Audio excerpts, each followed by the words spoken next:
Terima kasih Anda kembali bersama kami di Kompas TV Independen Terpercaya. Saudara, detail percakapan antara Putri dan Yosua di kamar saat berada di Magelang kembali menjadi perhatian majelis hakim maksud kami. Terutama apa alasan Putri memanggil Yosua ke kamar pribadinya. Masih sempat di dalam kamar saya sebentar, terus nggak lama dari Ricky keluar, tapi masih tetap tatapan dengan saya karena pintu warna putih yang kayu itu terbuka, hanya pintu kasa itu tertutup.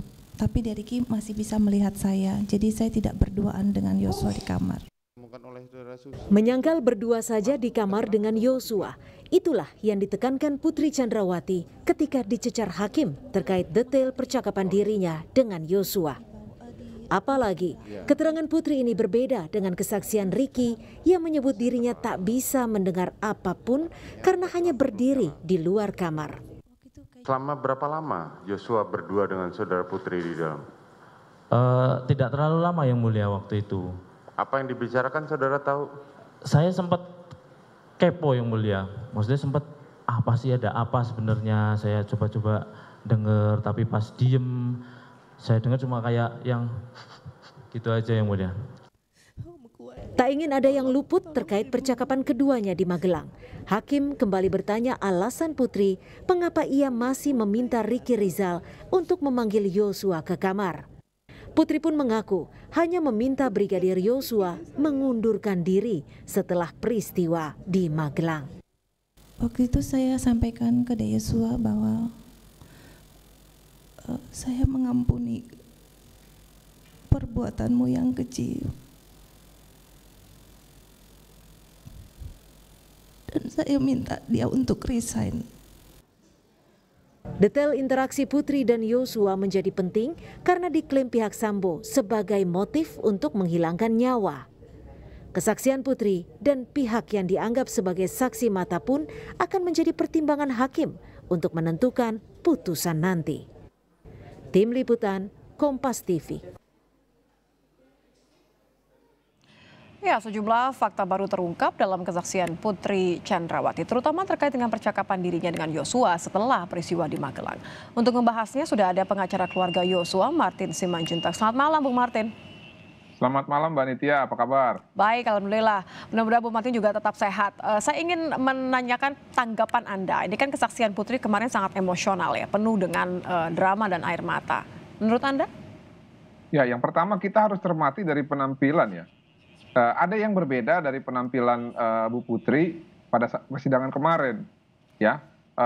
Saya lihat sepertinya penampilannya kurang nyentrik seperti persidangan-persidangan sebelumnya, ya. Rambutnya juga, dikuncirnya juga menurut saya juga tidak terlalu rapi. Beda pada saat persidangan sebelumnya di mana rambut itu yang jatuh habis gitu ya, pokoknya rapi sekali gitu.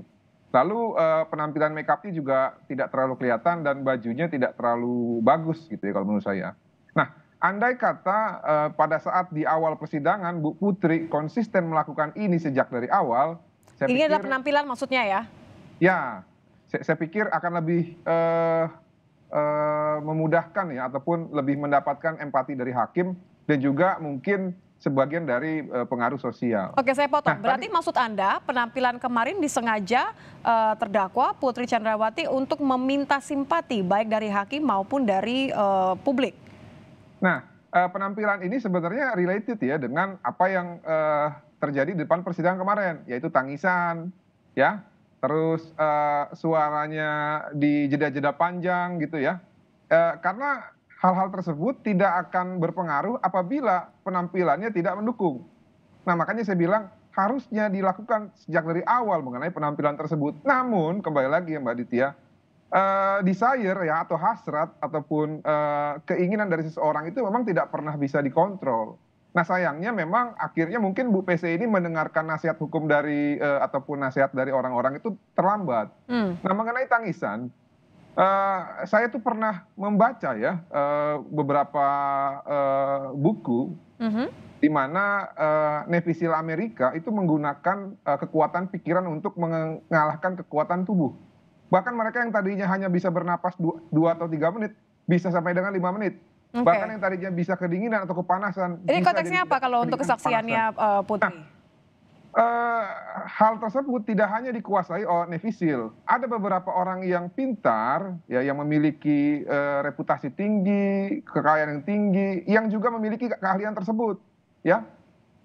Nah, sayangnya keahlian tersebut tuh terkadang bisa digunakan secara negatif gitu ya, Mbak Nitya, apabila ya kalau kita sangkutkan dengan posisinya Bu Putri saat ini yang didakwa dengan pasal 340 dengan ancaman hukuman mati, maka menurut saya lumrah-lumrah saja apabila upaya terakhir yang dilakukan itu harus sedemikian rupa.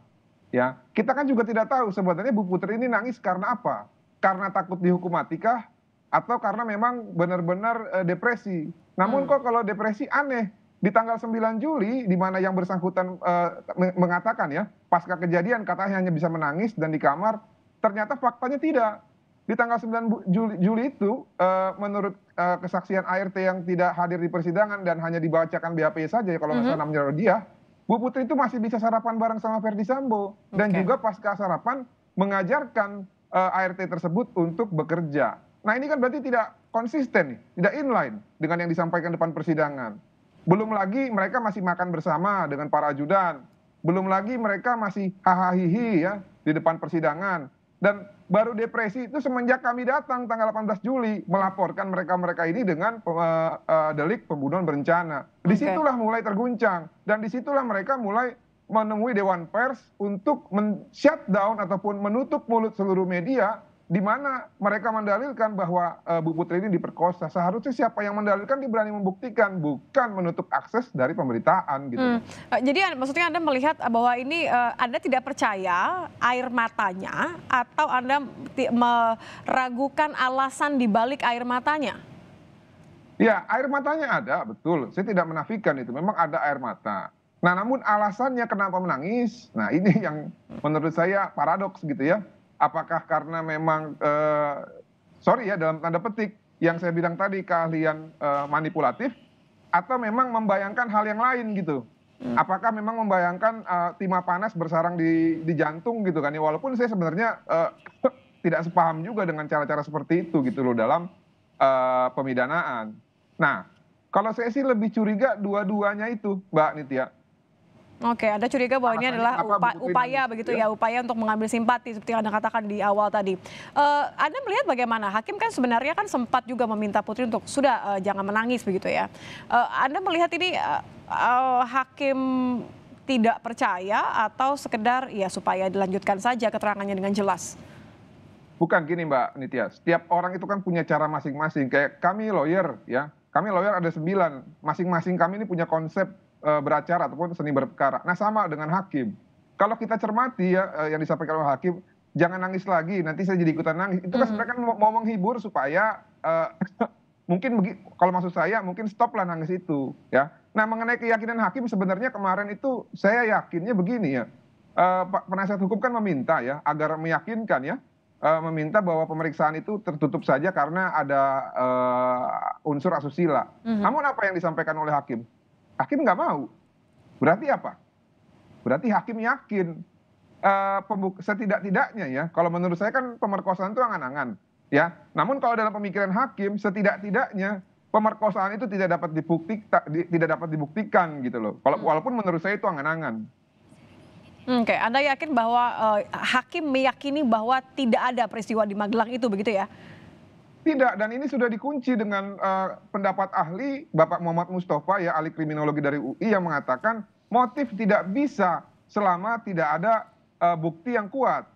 Nah ini saya pikir satu hal yang harus dipertimbangkan oleh hakim dan dijadikan pakem apabila nanti mau membuat putusan. Oke, yang juga kemudian dibahas oleh hakim dan sempat ditanyakan juga oleh bagaimana dengan jawaban dari Putri adalah ketika atau kronologi kenapa Putri masih kemudian memanggil Yosua, meminta Ricky untuk memanggil Yosua masuk ke dalam kamar. Anda melihat apa dari hal ini? Apa kemudian untuk menambah keyakinan atau sebenarnya memang ada kronologi yang harus dipastikan? Jadi gini Mbak Nitya, kan ada 3 hal setidaknya. Keraguan atas pemerkosaan. Yang kedua adalah dugaan orang lain sebenarnya yang melakukan itu gitu loh, bukan Joshua. Atau yang pertama yang lebih ekstrim, yang Apa itu? mana ini adalah analisis saya, ya. Sebenarnya korbannya itu bukan apa namanya PC dalam konteks dugaan kekerasan seksual.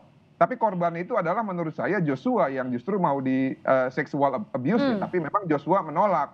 Oke. Nah, kan untuk melihat apakah memang mana yang lebih memenuhi unsur ataupun mana yang lebih tergenapi dalam hal ini kan perlu dikaji. Nah, tadi yang sebenarnya menarik adalah ketika hakim menanyakan, ngapain kamu berduaan pasca diperkosa?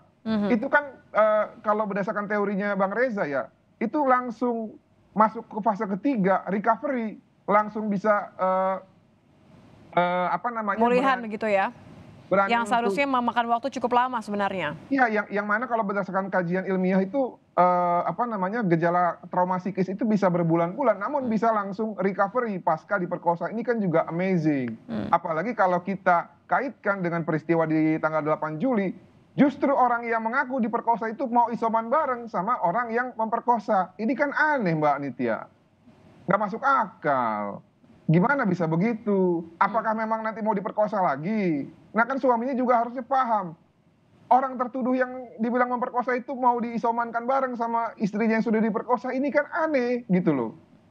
Jadi makanya menurut saya hakim itu kalau kita lihat dari tuntutan Eliezer kemarin di hari Rabu yang ditunda. Karena katanya alasannya masih mau memeriksa Putri. Walaupun sebenarnya itu tidak masuk ya. Karena kenapa?